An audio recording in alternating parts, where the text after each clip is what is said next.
Welcome to Sewing 101. On today's episode, we're going to learn how to sew on a button. Learning how to sew on a button is a basic sewing skill that's going to help you when making repairs to your clothes and save you a trip to a seamstress. To sew a button, you're going to need a couple of items. Your thread, your needle, your button, and some scissors. Some additional items that you might find handy would be a thimble and some thread wax. You can pick up hand sewing needles really easily. Normally you can grab them even in your supermarket.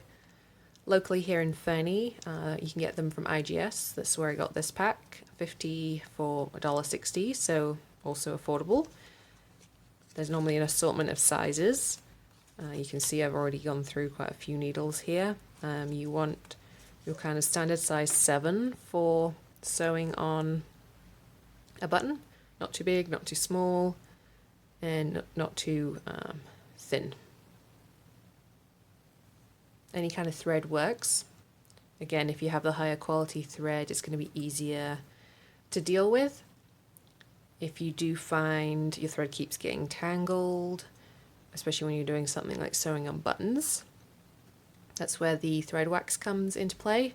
Just helps you not get knots, and for a smoother finish, you just run your thread through the wax.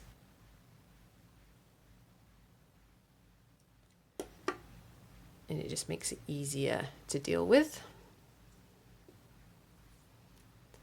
This is your standard thimble. Again, easy to get a hold of.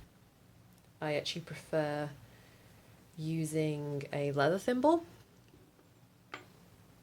just because it forms to your finger better, but it just depends on your preference and what you're used to. But a thimble is definitely helpful when you're doing hand sewing. Before we get into sewing on a button, I want to explain why there's a correct way for sewing on buttons.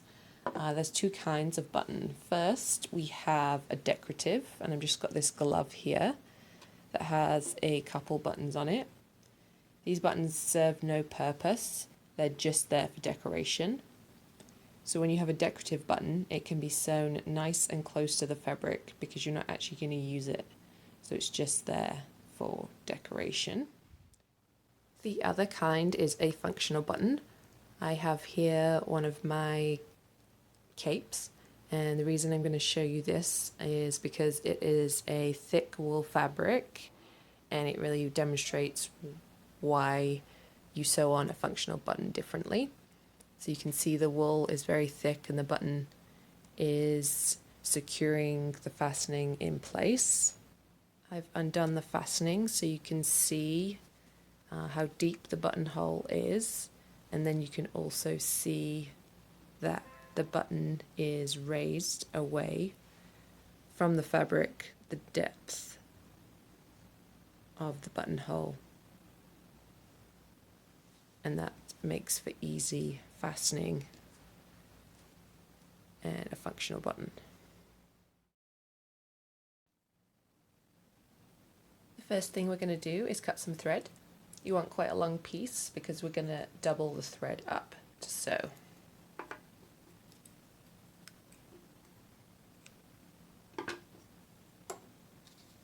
We're then going to thread our needle and pull the thread all the way through so you have a double thread like this. You then want to grab your wax and wax your thread.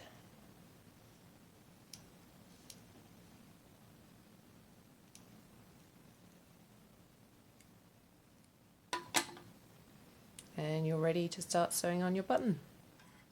So to start off your thread, we're going to do similar to on the machine, a couple stitches over the top of one another, and you'll have a nice secure start. We do it on the top side of the fabric.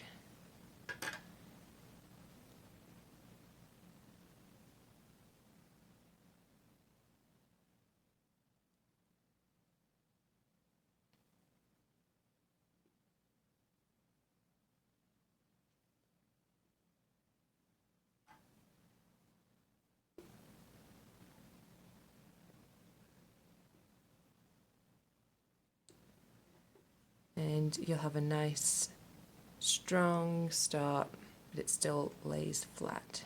We'll just trim the tails.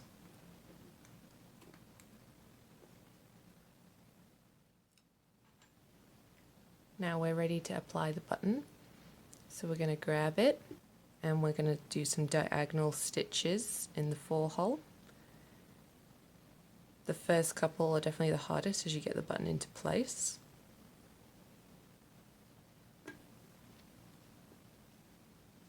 You want to pull the thread tight, but still have some give, so it's going to be away from the fabric.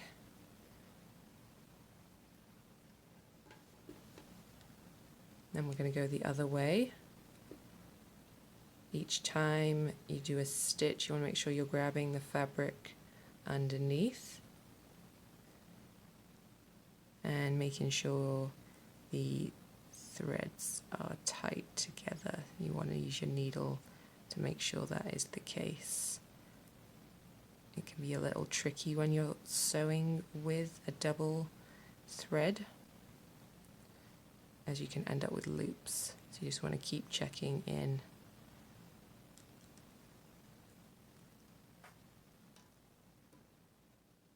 As you go.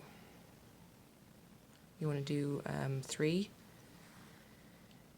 stitches each direction, alternating on your diagonals.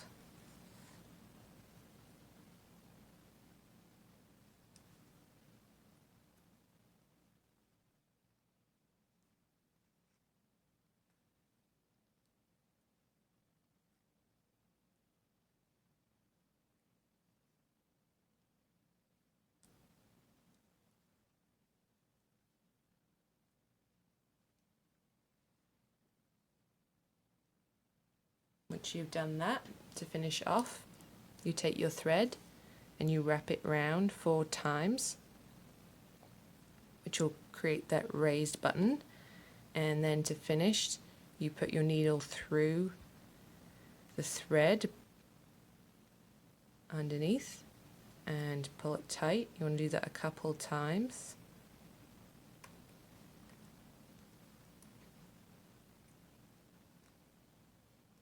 And on the last time, this is where your thimble is handy to push the needle through.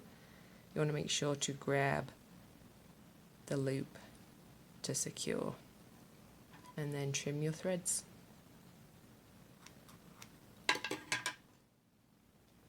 Here is the finished button. It is nice and secure, but also slightly raised, so it would fit round the loop or buttonhole. That is how you sew on a button. Thanks for joining us for Sewing 101. See you next week.